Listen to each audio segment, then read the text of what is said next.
I've got cerebral palsy that affects both my legs and one arm. That's my official diagnosis, but what you really see is I walk with a limp. I'm a software developer, so job-wise, I don't have any issues. I knew when I was a kid that using my brain is the best way for me to survive on my own without relying on other people.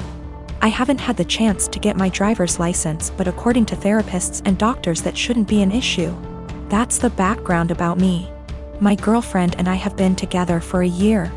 We met back in April 2020 of last year, and we decided to get together in May 2020. I told her about my disability before then, but she wanted to try and make it work. We video call on Discord every day, almost always when we're awake, and recently we've been going on dates.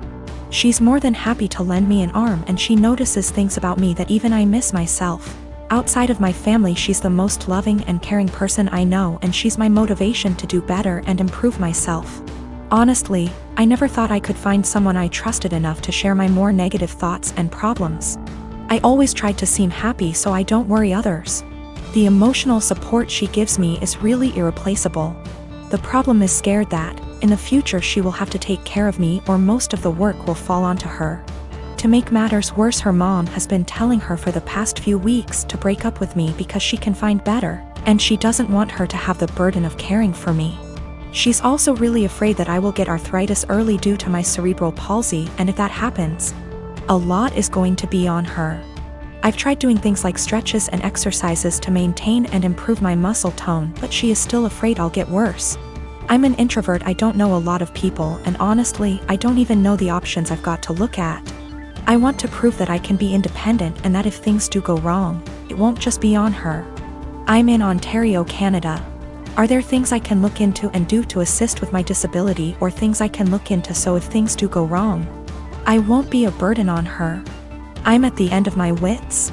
I've never really hated my disability, but I've always kept myself going by tempering my expectations and thinking, my disability is going to make it really hard to find someone, and she's the first person to make me feel like, yeah, it doesn't matter. I want to do anything to show her that I won't hold her back in the future, but I'm out of ideas. Is there anything I can do? I don't want to worry anyone I'm with these issues, but I'm at the end of my wits. I don't even know if my relationship is lost, but I don't want this to happen again, and I want to know what I can do myself so I can reassure my partner, so they know I won't hold them back in the future. I don't know if there are things I can look into to better plan my future so it's not a concern for my partner. The worst part is, I've always thought my disability doesn't matter. But with all of this happening, it's really hard to convince myself otherwise. My sister called me saying that her work had an emergency and she needs to get there ASAP and needed me to watch her kids because no one else can. I rushed over there just to find her husband locked in his game room playing video games. I asked her why she called me over if he was home, and she said he didn't want to babysit because it was his only day off. Sister left, and I started hanging with the kids. I was changing the baby's diaper and the other kids wanted a snack. I told them to go ask their dad to make them a snack since the baby had a blowout and it was going to take me a while to clean him up. Well, their dad sent them back upstairs and told them to ask me again. After cleaning the baby up, I made the kids a snack and their dad came out to eat and told me not to let the kids interrupt him on his day off. By the way, he works part-time from home, 6 days a week. I kind of snapped at him and told him it was my day off too and that he's a useless father and husband if his wife has to rely on her teenage sister rather than her own husband.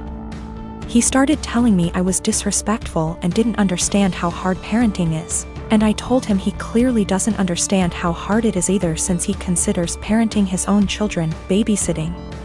He ended up kicking me out, and apparently my sister was forced to come home because he told her she needed to figure it out, since I'm her sister.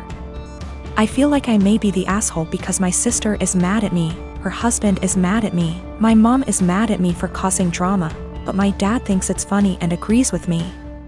I definitely didn't need to call him names, but I just hate this guy so much. We have argued about things in the past as well, so we already don't have a great relationship. My sister is saying I need to apologize to him, and he is threatening to never let me into the kids' lives if I keep disrespecting him. He does not take care of the kids normally. My sister takes them to daycare during the day and then picks them up on her way home. She is the breadwinner and the primary caretaker. I really love those kids and don't have an issue babysitting them. I love hanging out with them. I also don't blame my mother for her being mad at me. Just because of the fact that my sister's dumbass husband texted her and apparently told her a much different version of what happened. He told her I was sitting on my phone the whole time being lazy and the kids kept begging me for a snack. Also, I did not yell at him in front of his kids. It was a private conversation. My mother is disabled due to a neurological disease. She was diagnosed in her late 30s, and I remember that she was sick and needed help. I used to really look up to her as a supermom who could overcome any obstacle. That was until my father died. My father died over 10 years ago when I was still in high school. At that time my brother and I lived with my parents.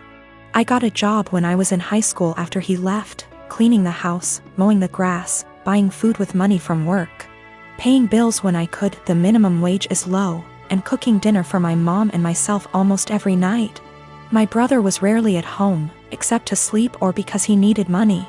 Over the years, my brother has been in and out of prison dozens and dozens of times for everything from drunk driving to drug possession to stealing from our mother to assault. He is currently incarcerated. No one mentions him or expects anything of him, except my mother who, in violation of a court order for her own protection that she herself asked for, sends him money and speaks to him weekly as well as sends letters.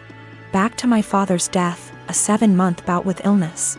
Almost 2 years after my father's death, I graduated from high school and went to college out of state. I sent money to my mom when I was in college, and I distinctly remember, for example, using my scholarship I got in December to buy Christmas presents for my mom and brother, because I knew they wouldn't have anything if I won't buy. No one reciprocated, but I did not expect this. To be honest, I didn't care either until it became the norm over the next decade. That very Christmas, I was barely 18 years old, and I was collecting pennies to buy a cheap refrigerator after I returned home for the winter holidays with gifts, only to realize that there was no food in the house. My brother, in a drug-fueled rage, tore down the Christmas tree I had bought and decorated and threatened to kill himself if I didn't give him the money because no one loved him, and that would prove that I cared. It is important to note that even during this time, my mother continued to let my brother, who became a criminal, back to the house. I'll try to skip my college and graduate years, but suffice it to say that I met my current husband and spent less and less time at home. When I was at home or when my husband and I were visiting, it was like this: clean my mom's house, buy mom food, cook for mom, take care of my mom. I was and remain very firm with my mother that I would not let my brother in my life as he threatened to kill me over the prescription cough syrup, threw me down the stairs and broke down the door to get to me, and some of the money I had at the time. I have no doubt that he will try to harm my child, my husband or me in order to get what he wants.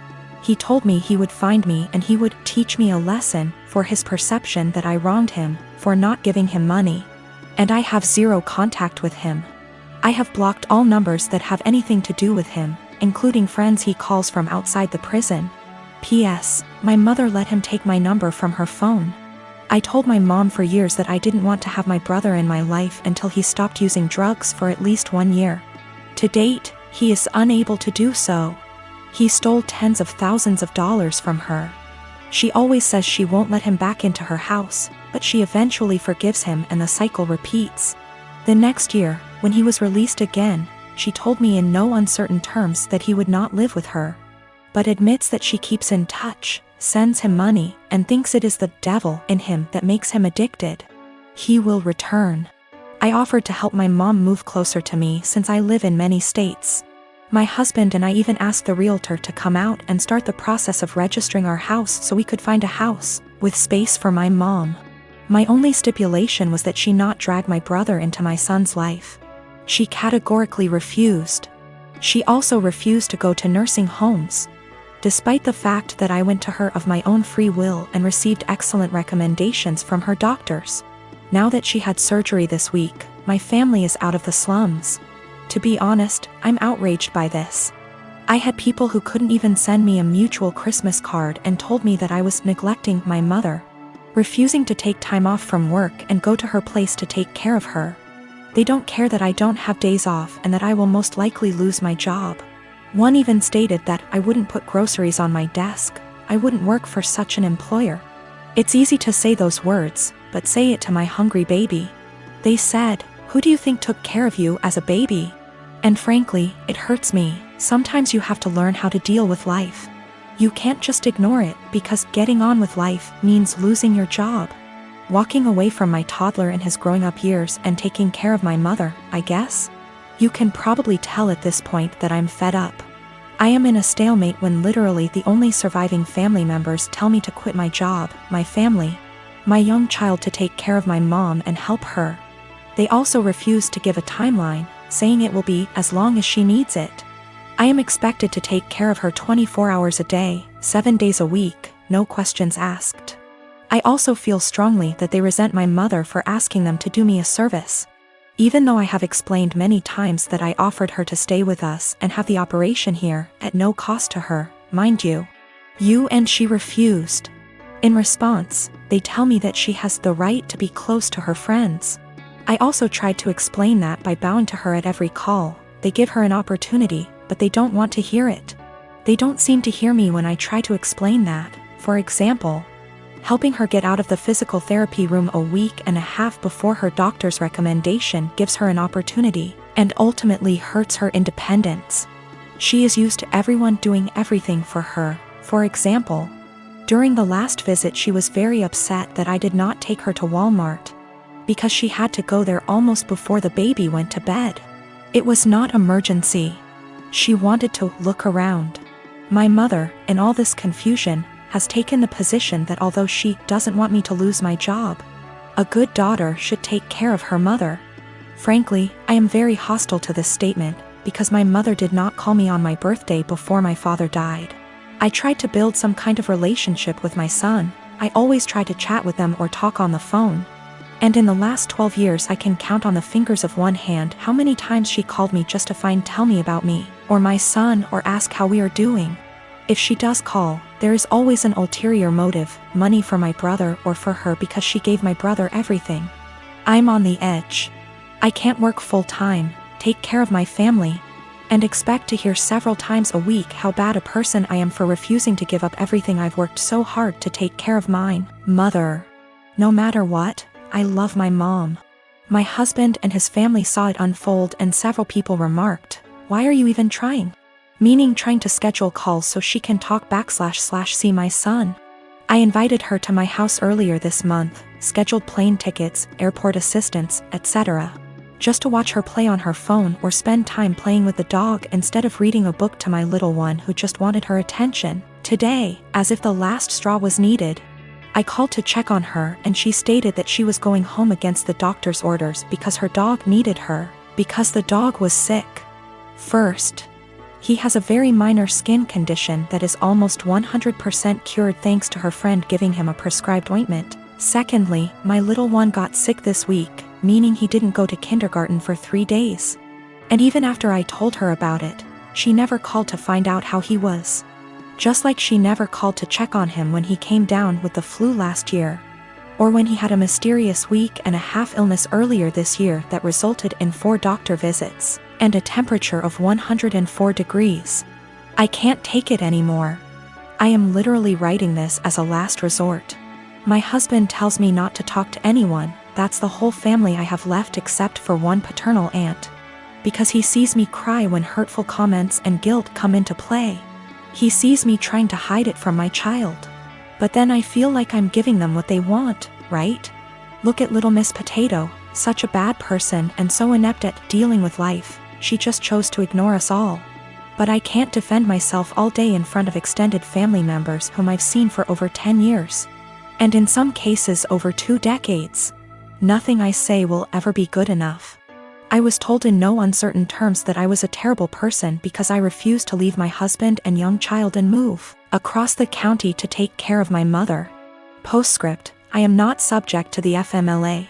My employer is not large enough and there is no comparable law in my state. I have 1 day of vacation left due to my son getting sick earlier this year. My husband gets almost 3 times as many days off, so took many more days to take care of him. In general, I do not want to lose my job or look for another one. It's a good job, it's just limited to a small company. She refused to move in with me. Either my husband and I are building a mother-in-law, or we are moving to a bigger house. Any aid agency or nursing home. She hesitates about allowing housework, but contradicts herself on the matter, telling me that Susie can help her if she needs anything, or that she has friends she can call, or, more often than not, she does well and can take care of herself. She wants help, but only when she wants it and only on her own terms. She told me that she would not end her relationship with my brother.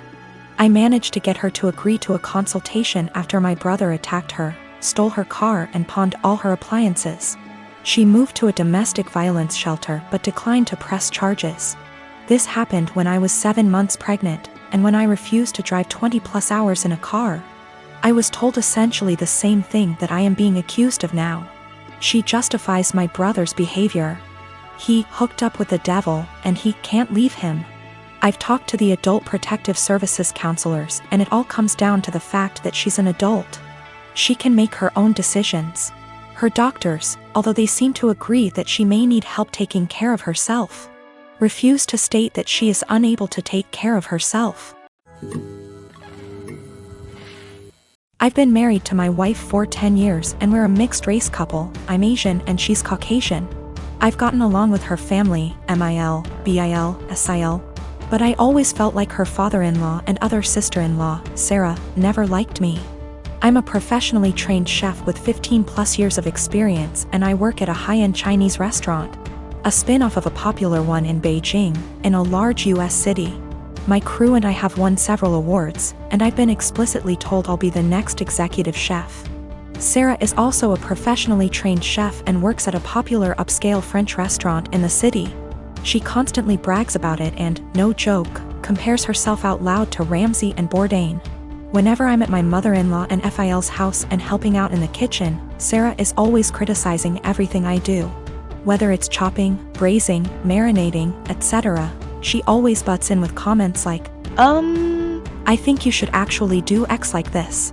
I've been patient for my wife and sidestepping those comments, saying things like, thanks, but I think I'll stick to the way I do it. Things came to a head 2 weeks ago when my wife, FIL, MIL, and I were in her parents' kitchen prepping dinner for my MIL's birthday. We were running a bit behind, so things were heated, which I kind of like because it reminded me of work. And that's when Sarah walked in. She took one look at what I was doing, scoffed, and said something like, oh wow, okay, so that's not the right way of doing things. It hit a nerve, and I pretty sternly told her to stop criticizing my cooking and that I'm also a chef like her. She laughed and said making kung pao chicken at some Chinese restaurant doesn't count. The kitchen went silent, father-in-law snorted / chuckled, and my mother-in-law yelled, Sarah, what is wrong with you?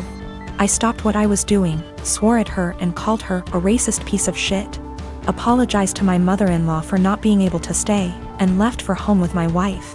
Apparently this caused a massive fight after we left, with my MIL / BIL / other sister-in-law taking my side and my FIL / Sarah saying it was a joke but kind of true and that I was being too sensitive.